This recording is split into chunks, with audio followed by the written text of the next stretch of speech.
warahmatullahi wabarakatuh. Welcome back to my YouTube channel. Yap, kali ini videonya di sini aku akan menjawab pertanyaan-pertanyaan kalian tentang pendaftaran SPAN-PTKIN 2022. Di sini aku sudah list beberapa pertanyaan yang sering ditanyakan oleh para siswa yang mendaftar di SPAN-PTKIN 2022.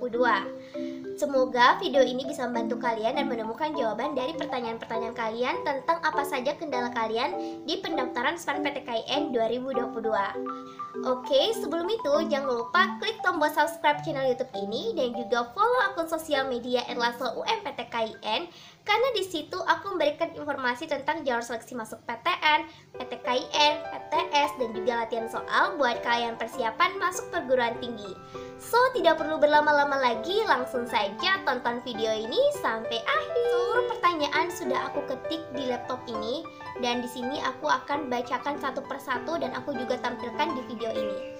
Nah, pertanyaan pertama yaitu adalah SPAN-PTKIN dan UMPTKIN itu apa ya Kak, kalau boleh tahu? Oke, nah SPAN-PTKIN dan UMPTKIN itu berbeda ya teman-teman, tapi itu yang menyelenggarakan adalah kampus PTKIN.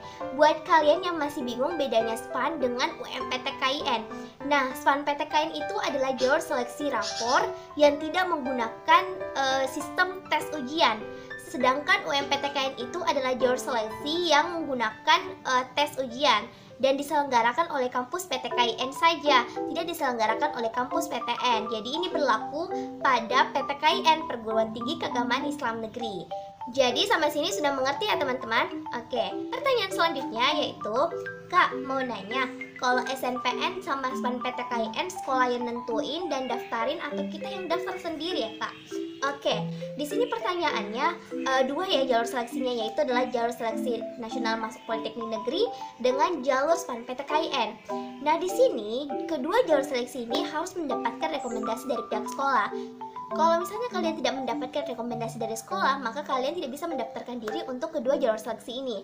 Maka dari itu, kalian perlu terus menyampaikan informasi kalau misalnya ada pendaftaran seleksi yang terbuka dan membutuhkan rekomendasi, maka sampaikan kepada pihak sekolah untuk mengisikan PDSS kalian dan pihak sekolah akan memberikan kalian username untuk dimasukkan dalam pendaftaran jalur seleksi baik itu SNPN maupun SPAN-PTKIN. Next, pertanyaan selanjutnya yaitu adalah, Kak, kan pendaftaran SBMPTN itu terakhir tanggal 15 April kan? Itu juga pengumuman SPAN. Nah misal kalau udah daftar SBMPTN tapi nggak diambil gitu, apa boleh? Misalnya karena udah keterima di SPAN. Oke, jawabannya boleh. Nah, kalau misalnya kalian keterima SPAN-PTKIN di tanggal 15 April, itu juga hari terakhir pendaftaran SBMPTN 2022. Pertanyaan selanjutnya yaitu adalah mau nanya, kapan terakhir daftar finalisasi SPAN-nya, Kak? Oke, nah pendaftaran SPAN-PTKIN 2022 boleh kalian cek di IG Lasel UMPTKIN. Di situ kelihatan kapan terbuka pendaftarannya dan juga hari terakhir pendaftaran SPAN-PTKIN 2022. Oke? Pertanyaan selanjutnya yaitu adalah permisi mau tanya, kalau semisal lolos SPAN itu udah otomatis gak bisa ikut UMPTKIN. Nah, di sini aku jawab itu tidak benar ya teman-teman. Ini tidak seperti sistem dari SNPTN dan juga SBMPTN.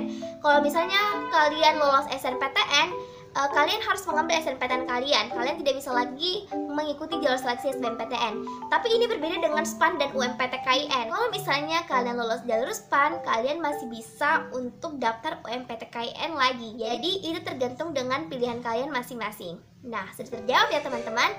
Next, pertanyaan selanjutnya yaitu adalah, Kak, daftar SPAN-PTKIN itu mapelnya apa aja ya Kak?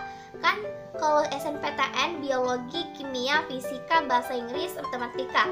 Nah kalau SPAN apa ya Kak? Oke, nah jalur seleksi SPAN-PTKIN itu tidak terlalu mempunyai kriteria yang khusus yang sama seperti jalur seleksi SNPTN. Jelas, jalur SPAN itu tidak terlepas dari 6 mapel wajib, yaitu dalam matematika, fisika, kimia, biologi, bahasa Inggris dan juga bahasa Indonesia. Itu untuk yang IPA. Tapi kalau misalnya IPS itu juga ada jurusan geografi, sosiologi, ekonomi, sejarah, dan juga dilihat dari bahasa Indonesia dan juga bahasa Inggris. Karena SPAN-PTKIN itu diselenggarakan oleh Perguruan Tinggi Keagamaan Islam, pasti juga akan dilihat dari nilai agama kalian atau hal-hal yang berhubungan tentang keislaman ataupun juga bahasa Arab. Nah, jadi sudah terjawab ya teman-teman. Kalau misalnya ada yang perlu ditanyakan, tanya langsung saja di kolom komentar. Oke? Pertanyaan selanjutnya yaitu adalah pendaftaran jalur SPAN itu konsepnya gimana ya Kak? Tesnya entar lewat ulangan kah atau cuma lihat nilai rapor? Nah, seperti yang aku jelaskan di pertanyaan sebelumnya, bahwasanya konsep jalur SPAN itu hampir mirip dengan jalur SNPTN. Tapi karena SNPTN itu kan bisa memilih PTN, Politeknik, bisa memilih PTKIN. Tapi kalau jalur SPAN PTKIN itu hanya kalian pilih PTKIN saja, yang Perguruan Tinggi Keagamaan Islam Negeri. Jadi dia juga menggunakan sistem nilai rapor dan juga dia tidak menggunakan ujian tes ya teman-teman. Kalau ujian tes itu namanya UMPTKIN. Sedangkan kalau melihat dari nilai rapor itu adalah jalur SPAN PTKIN. Oke? Next ke pertanyaan selanjutnya yaitu adalah kalau SNPTN sama SPAN PTKIN itu bedanya apa? SNPTN itu adalah seleksi nasional masuk perguruan tinggi negeri. Kalau SNPTN itu bisa mencakup beberapa perguruan tinggi, bisa saja Politeknik Negeri, bisa saja perguruan tinggi negeri, dan juga kampus PTKIN atau perguruan tinggi keagamaan Islam negeri. Dan kalau SPAN PTKIN itu hanya dikhususkan oleh PTKIN-nya saja, tidak berlaku pada perguruan tinggi negeri dan tidak sama dengan jalur SNPTN.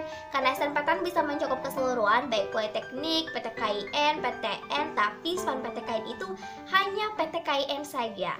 Tapi yang menjadi persamaannya itu sama-sama menggunakan jalur rapor juga tidak memungut biaya apapun.